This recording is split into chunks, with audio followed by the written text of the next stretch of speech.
ပုံမှန်လေးအသက်ရှူပါဟဲ့လားကောင်းလေးမောဒီ chakra meditation က7 chakra meditation healing meditation ဖြစ်တယ်နော် so အားလုံးကိုယ်တိုင်တက်တောင့်တက်တာကျမ်းမြေပေါ်မှာပဲထိုင်ကိုအဆင်ပြေတဲ့နေရာထိုင်ဖို့အတွက်ခက်ခဲရှိရင်တကယ်လို့ကိုကလှဲမှဖြစ်မယ်ဆိုရင်လှဲပြီးလို့ရတယ်နော်ပုံမှန်လေးအသက်ရှူမယ်ကိုရဲ့ဟလာတာရမိမိရဲ့ဥကောင်းလေးကိုမော်ပေးထားနှစ်ဖူးပြင်ကို universe ကနေကြာလာတဲ့ energy တွေနှစ်ဖူးပြင်ပေါ်စီးဆင်းနေတယ်လို့အာယုံပြုမျက်မှန်လေးတွေမလိုအပ်ရင်ချွတ်ထားလိုက်ခန္ဓာကိုယ်တစ်ခုလုံးလွတ်လပ်လျော့နေပြီရော့ရဲရှိရလားကိုဟလာပခုံးနေပါလေတင်းနေလားဇက်တွေတင်းနေလား relax လုပ်အားလုံးဥကောင်းကိုမော့ပြီးပြီဆိုရင်မိမိရဲ့မျက်လုံးနှလုံးကthird eye ရှိတဲ့နေရာကိုအာယုံပြုပါမိမိရဲ့လက်နှစ်ဖက်ကဘေးကိုဖြန့်ထုတ် universe ရဲ့ကလေးလေးတွေ universe ကနေပြီးတော့ energy ကိုလက်ခံယူမယ်နော် universe ရဲ့ direct ချိတ်ဆက်မယ်လက်ကလေးတွေနှစ်ဖက်ကိုဘေးဖြန့်ထားပါ universe ကနေစီးဆင်းနေတဲ့ energy ကိုမိမိရဲ့လက်ကနေတော့၎င်းမိမိရဲ့ heart ကနေတော့၎င်း third eye ကနေတော့၎င်းလက်ခံယူပါလက်ကလေးဖြန့်လွတ်လပ်ပေါ့ပါလေးဟလားလက်ဖြန့်ထားရဲဆိုရင်ကိုကပေါ့ပါနေတဲ့နော်တပေါ်လေးဟုန်စီးနေတဲ့ပုံစံမျိုးဖြစ်နေအောင်ပေါ့ပါနေပါစေ universe ရဲ့ energy ကိုခန္ဓာကိုယ်ရဲ့ကိုလေနဲ့အတူပါလာနေတယ်လို့အာယုံပြုမယ်နော်လေရှူတိုင်းခန္ဓာကိုယ်ရဲ့ကိုစီစဉ်နေတယ်လင်းလက်တောက်ပါနေတဲ့ energy ကိုအာယုံပြုမိမိရဲ့ crown မိမိရဲ့ third eye stroke ကိုဖြတ်ပြီးတော့ခန္ဓာကိုယ်ရဲ့ကို energy တစ်ခုစီးဝင်နေတယ်နော်ပြုံးပါအောင်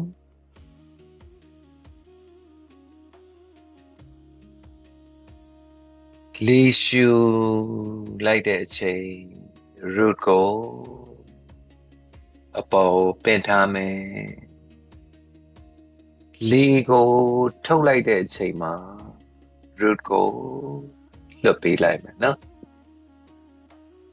လေးရှူပါ root lock လုပ်တယ် heart ကိုလက်တွေဖြန့်ထားပြီးတော့ energy ကိုလက်ခံနေတယ် third eye အာယုံပြုတ်နေတယ်နော်ပြုံးနေတယ်လေးရှူတိုင်း universe စัจ java လာတဲ့အနေပြီးတော့ energy စီးဝင်နေတယ်နော်လေးထုတ်လိုက်တာနဲ့မိမိရဲ့ခန္ဓာကိုယ်ထဲမှာရှိတဲ့ energy တွေအားလုံးကောင်းတဲ့ energy တွေအားလုံး universe တွေကိုဖြန့်ထုတ်လိုက်တယ်နော်လေးရှူပါ root ကို lock လုပ်ပါ energy တွေစီးဝင်နေတာတိမှတ်ပြုမယ်ခဏလေး hold တာပြီးတာနဲ့လေးထုတ်လိုက်ပါ root ကိုလည်း release လုပ်ပါလွတ်လပ်နေပါ Reiki energy တွေငါစီကိုစီးဝင်နေတယ်လို့စိတ်ထဲကနေအတိမှတ်ပြုပေးပါမြောက်ထားတဲ့လက်ကနေ energy ခံယူမယ်မိမိရဲ့လက်ကိုဖြန့်မှာအဆင်ပြေတယ်လျှော့မှာအဆင်ပြေတယ်ကို adjust လုပ် ပြုံးမှာလေးရှူလိုက်တာနဲ့ဥကောင်းကနေပြီးတော့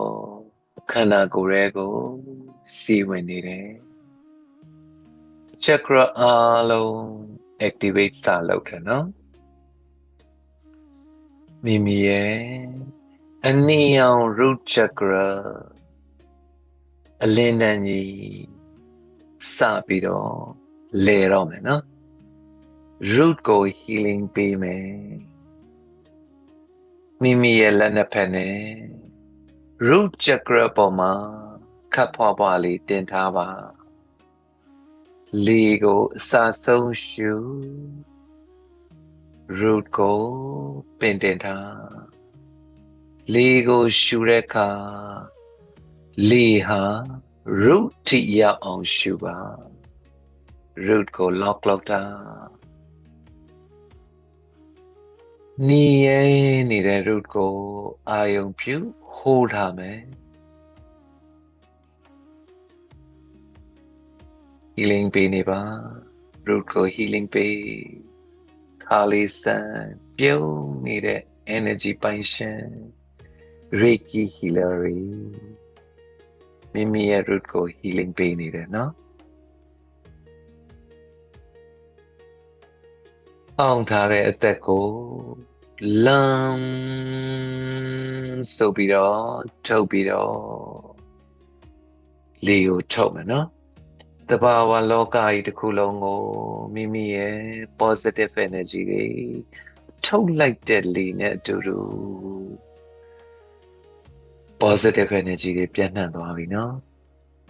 ငါဟာဘေးကင်းတယ်ငါသည်လုံခြုံတယ်ငါသည်ဘဝရဲ့အောင်နိုင်တဲ့စစ်သူကြီးတယောက်ဖြစ်တယ်နော်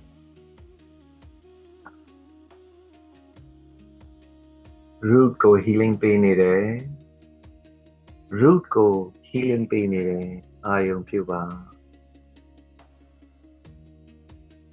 ခုတစ်ခါကိုယ့်ရဲ့ sacral chakra ချက်အောက်နော်လီလမှာရှိတဲ့ sacral chakra ကို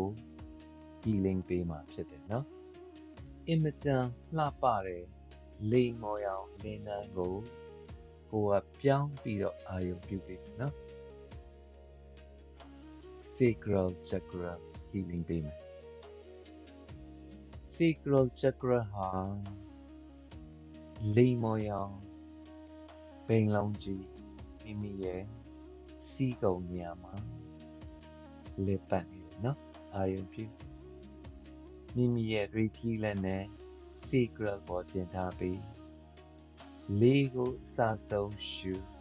root ကို lock လုပ်ပါနည်းနည်းလေးရှူလိုက်ပါဦးရှူသွင်းလိုက်တဲ့လေဟာ sacral ရှိတဲ့နေရာထိရောက်ပါစေလေမပြည့်ရထပ်ရှူမိမိရဲ့ energy ပါတဲ့လက်နဲ့တွန်းလိုက်ဖိလိုက်ပြုံးနေတဲ့ sacral chakra ကို healing လုပ်ပါပြုံးပါမိမိရဲ့ sacral ပြုံးနေရလားအာယုံပြုအောင်ထားတဲ့အသက်ကိုကိုက warm ဆိုပြီးတော့စထုတ်မယ် warm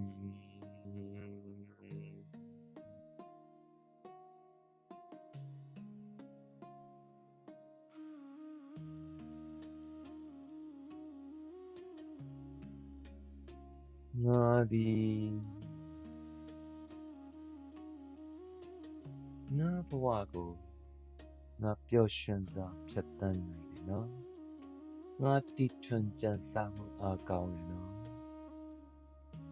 ကိုယ့်ရဲ့လက်နဲ့မိမိရဲ့ sacral လေးကို healing ပေးမိမိရဲ့ baby လေးကို healing ပေးပါမိမိရဲ့ hara healing လုပ်ပါ မိမိရဲ့ inner child ကို healing လုပ်ပါမိမိမှာကိုယ့်ရဲ့ဒီ secret ဟာမိမိမိခင်ရဲ့ဝမ်းတွင်နော်သက်အိမ်ဝမ်းပိုင်းနဲ့ချိတ်ဆက်နေတဲ့နေရာဖြစ်တယ်နော်မျိုးသားလည်း healing လုပ်ရမယ်မျိုးသမီးလည်း healing လုပ်ရမယ်ခုတစ်ခါ solar plexus chakra healing လုပ်မှာဖြစ်တယ်အဝါရောင်လင်းနှန်းနေ solar plexus ရှိတဲ့နေရာမှာအဝါရောင်ဘိန်းလုံးကြီးလေပတ်နေတယ်လို့အာရုံပြုနော်ပုံမှန်လေးအသက်ရှူပါမိမိရဲ့ရှက်ရဲ့အပေါ်မှာလက်တစ်ဖက်ရှက်ရဲ့အောက်မှာလက်တစ်ဖက်ထားပေးပါမိမိ Reiki energy နဲ့ solar plexus chakra ကို healing ပေးမှာဖြစ်တယ် solar ဘိန်းလုံးကြီးဟာနာယီလက်တံတိုင်းလေပတ်နေတယ်နော်ဘဝရောင်ဘိန်းလုံးကြီးအရန်ကိုလာနော်လေးရှုတာနဲ့ခန္ဓာကိုယ်ရဲ့ crown chakra ကနေပြီးတော့စီးဝင်လာတဲ့ energy တွေဟာမိမိရဲ့ solar plexus chakra ရှိတဲ့နေရာမှာလင်းလက်နေတယ်နော်လေကိုစဆုံးရှု root ကိုပါလာခဲ့လေကိုရှုလိုက်တာနဲ့ root ကလည်း lock လုပ်ပြီးသားဖြစ်တယ်မိမိရဲ့ Reiki လက်နဲ့ solar plexus chakra healing လုပ်ပါပြုံးမှာငါမှာစွမ်းအားရှိတယ်နော်ငါကိုငါယုံကြည်တယ်နော်ငါအောင်နိုင်တဲ့အပြုံးနဲ့ငါနေမယ်နော်စဆုံးရှု root ကို lock လုပ် rum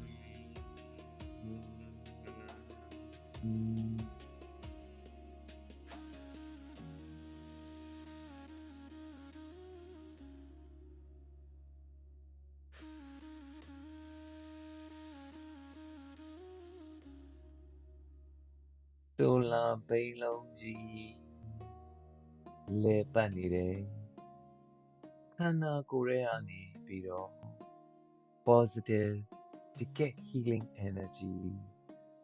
စွမ်းအင်ကြီးတဲ့ healing energy တွေအရဲ့အိမ်ငါရဲ့ခန္ငါပတ်ဝန်းကျင်ကိုငါဖြန့်ထုတ်ပေးတယ်နော်ယုံမအောင်တခါမိရဲ့ heart မှာရှင်ဘတ်ရဲ့လေတက်နော်အစိမ်းရောင် energy အလင်းနှန်းနေဆွဲယူသွဲမယ်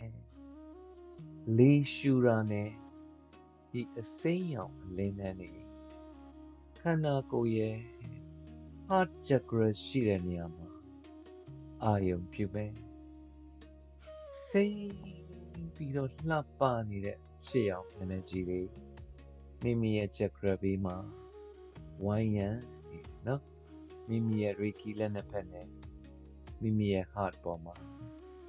လက်တစ်ဖက် heart ရဲ့အောက်မှာလက်တစ်ဖက်အပေါ်မှာလက်တစ်ဖက်အောက်မှာလက်တစ်ဖက်ထားပေးပါမိမိရဲ့ heart ကို healing ပေးဖို့အတွက်ရှင်းနေနေရလားပီတိဖြစ်နေရလားရှင်းနေရလားပြုံးနေရလားလေကိုရှုပါ root ကို lock လုပ်ပါလေကိုစာဆုံးရှု root ကိုပါလာပေးစေ lock လုပ်တာ မိမိနှစ်ဖက်ကမိမိရဲ့ heart ပေါ်မှာတွန်းလာတွန်းကြည့်လားကန်ကြည့်လားလုပ်ကြည့်နေ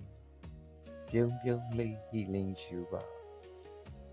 လက်ကလေးတွေဖြန်းပေးနှစ်ဖက်ကို universe ကနေပြီးတော့ကလေးလေးလို heart energy တွေတောင်းပါ universe ကြီးမင်းရဲ့ကလေးလေးစောင့်နေတဲ့ energy တွေပေးပါစာဆုံးရှု root ကို lock လုပ်မယ်ယံနေနဲ့ထုံမှာဖြစ်တယ်ငါသည်မိမိကိုယ်ကိုချစ်တယ်ငါသည်သတ္တဝါအားလုံးကိုချစ်ပါတယ်ငါအားလုံးကိုဖွင့်လှစ်တယ်ငါကိုလည်းအားလုံးချစ်တယ်နော်ယံအ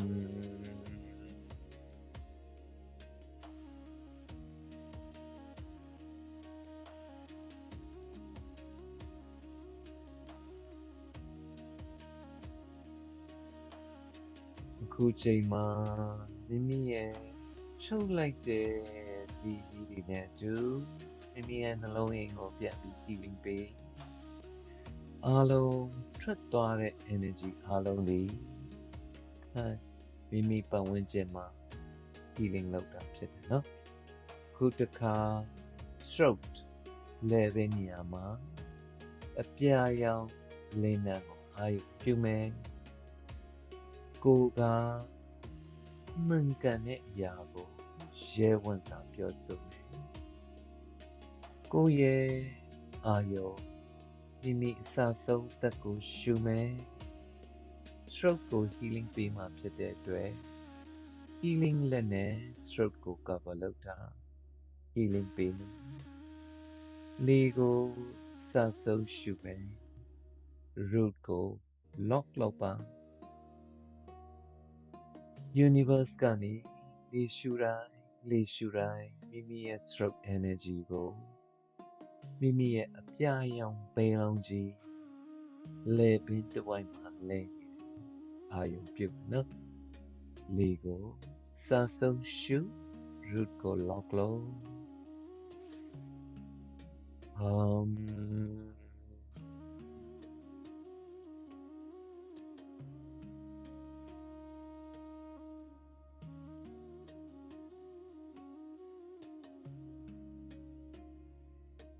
မှန်ကန်စွာ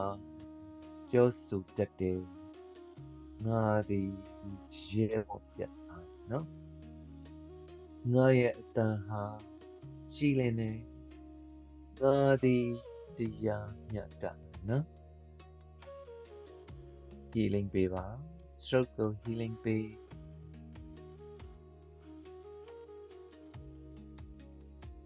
ပုံမှန်နေသက်ရှုပုံမှန်နေသက်ရှု third eye healing လုပ်ဖြစ်တယ်မိမိရဲ့ Reiki လက်နှစ်ဖက်နဲ့ third eye ပေါ်မှာလင်းနေတဲ့အလင်းရောင်အောက်တောက်အာယုံပြုနော်မိမိရဲ့ Reiki လက်နှစ်ဖက်နဲ့ Reiki energy တွေပြည့်စံနေတဲ့လက်နှစ်ဖက်နဲ့ third eye ပေါ်တင်ထားလေကိုရှူပြီးဆိုတာနဲ့ third eye ပင်လုံးကြီးလင်းလက်နေတယ်နော်စာဆုံးရှု root ကို lock လုပ် hold ထား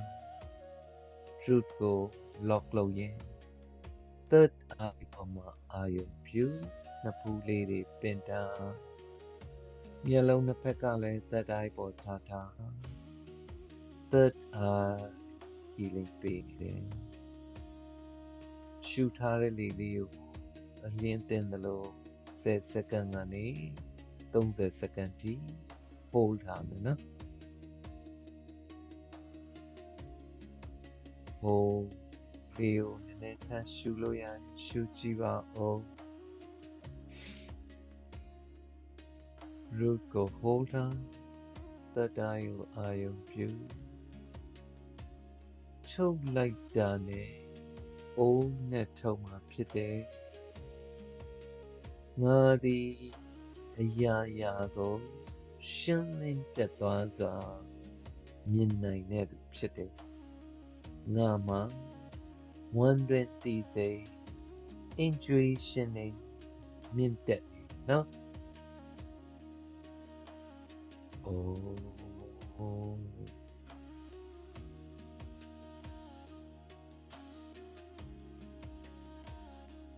လက်ကလေးနဲ့တွန်းကြည့်ပုံမှန်လေးသက်ရှုမိရဲ့လက်မှာ energy တွေတုံခါနေတယ်ဆိုရင်ကိုယ့်ရဲ့သက်တိုင်းပေါ်တင်ထားတွန်းကြည့်တွန်းထုတ်ကြည့်ချာအာယုံတွေမရောက်စေနဲ့နော်တစ်ခါ crown chakra ကို healing ပေးမှာဖြစ်တယ်ကိုယ့်ရဲ့ crown chakra ပေါ်မှာမိမိရဲ့တပ်ပနေတဲ့ရရအဖြူရောင်အလင်းနဲ့ကြီးထိုးဝင်နေတယ်နော်ငါသည်စัจ java လာနဲ့တသားတည်းဖြစ်နေတယ်ခံစားမယ်နော်ပုံမှန်လေးသက်ရှုပုံမှန်လေးသက်ရှုပြီးတော့ crown ကို healing ပေးပါလေးကိုစဆုံးရှု root ကိုပါလာပေးစေ crown ကို healing ပေးမယ်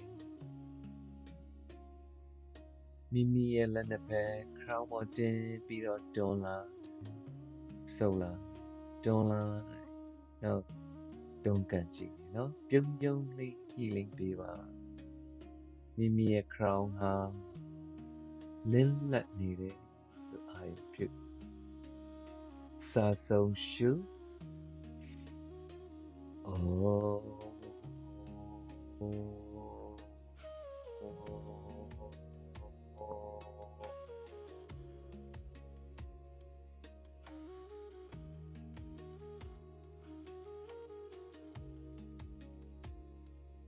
round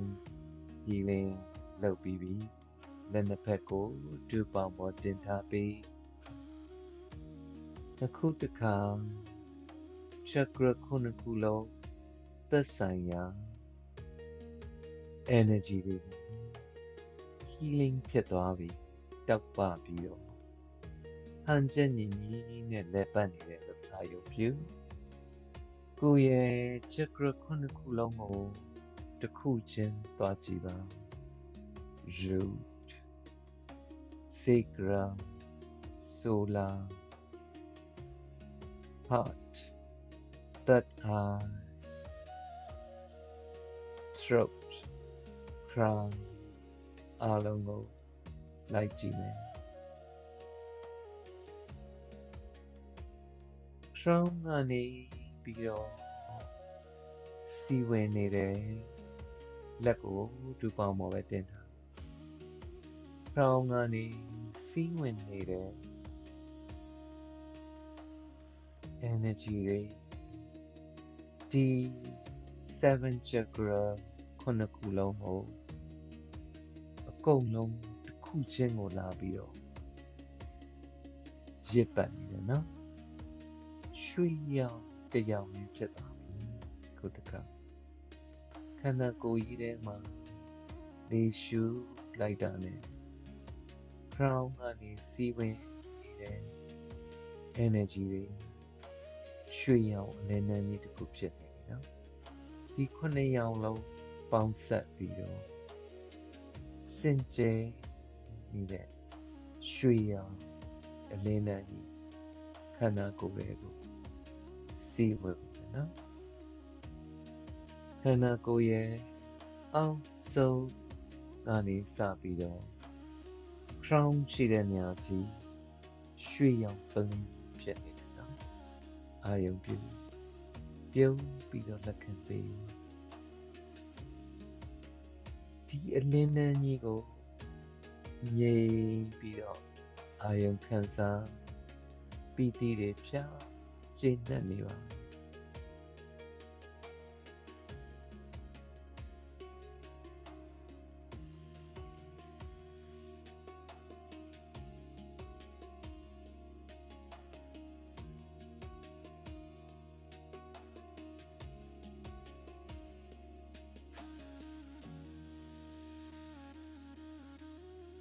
ပုံမှန်ဒီအသက်ကိုဝအောင်ပြန်ရှု crown to root root to crown ချက်ကရတစ်ခုချင်းလိုက်ကြည့်လင်းလက်တောက်ပါနေတဲ့ရွှေရောင်ချက်ကရပြုံးပြီးတော့ရှင်းနေပါ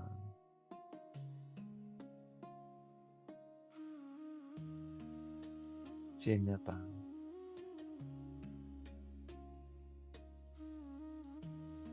ဒီတရဝအားလုံးကိုချစ်တယ်တရဝအားလုံးရဲ့မေတ္တာကိုငါခံယူပါတယ်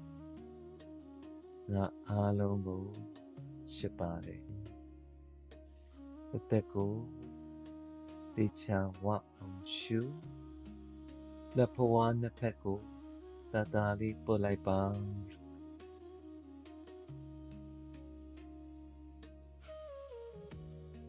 မိမိရဲ့မျက်လုံးနှစ်ဖက်ပြည့်ပြည့်လေးတင်ထားပါ